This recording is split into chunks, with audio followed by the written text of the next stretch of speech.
शिल्पा शहर की पढ़ी लिखी और होशियार लड़की है, जिसकी शादी उसके पापा के सालों पुराने वादे की वजह से गांव के विकास से हो जाती है। शिल्पा की सास पुराने ख्यालों की होती है। अरे शहर की हो, इसका मतलब ये नहीं कि जो मन आए करोगी। घर के कुछ नियम है जो तुम्हें भी मानने पड़ेंगे। हाँ। मम्मी, मुझे रीति रिवाज से कोई दिक्कत नहीं है, पर ऐसे नियम जिनका कोई मतलब ना बने, वो तो गलत है। हाय, देखो तो। अरे घर आए एक दिन पूरा नहीं हुआ और सास से जुबान लड़ाना भी शुरू।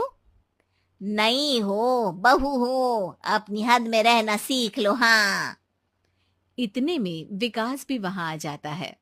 माँ, मुझे लगता है शिल्पा को घर रहने की जगह दुकान चलना चाहिए। इसकी नई चीजों की समझ और सोच हमारे बिजनेस के लिए बहुत अच्छी रहेगी। बेटे की बात सुनकर माँ को बहुत गुस्सा आ जाता है। अच्छा, अरे बीवी के आते ही तेरे तो सुर बदल गए। अगर ये दुकान जाने लगी तो गांव में क्या इज्जत रह जाएगी हमारी है। लोग क्या कहेंगे। ये कहीं नहीं जाएंगी बस। हाँ। माँ के आगे और कुछ बोले बिना विकास वहां से चला जाता है और सास शिल्पा को घर के कामों में लगा देती है। उसी रात विकास और शिल्पा साथ बैठकर बातें कर रहे होते हैं। मम्मी ऐसा क्यों सोचती हैं कि औरतें कुछ नहीं कर सकती, और उन्हें लोगों की इतनी चिंता क्यों है? पापा की डेथ के बाद माँ ने दुकान संभालने की कोशिश की थी, पर लोगों ने उल्टी सीधी बातें सुनाकर उनका आत्मविश्वास इतना गिरा दिया कि वो कुछ कर ही नहीं पाई और सोचने लगी कि शायद औरतें ये सब कर ही नहीं सकती, इसलिए उनसे भी नहीं हुआ।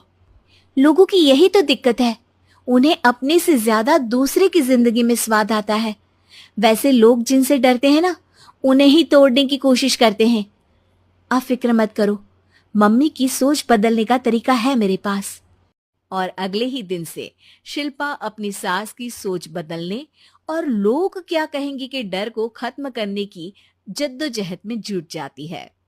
मम्मी, आपको पता है, गीता, बबीता, अरे जिनके ऊपर दंगल फिल्म भी बनी है, मैं फिल्म बिल में नहीं देखती। हाँ। वो हरियाणा की लड़कियां हैं।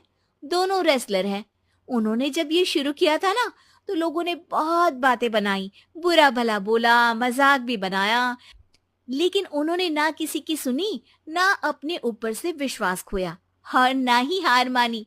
और देखो आज किस मुकाम पर है। अरे तो ये सब मुझे क्यों सुना रही है। हाँ। नहीं नहीं, बस ऐसे ही। हमें अपने आसपास की खबरें तो रखनी चाहिए ना। ऐसा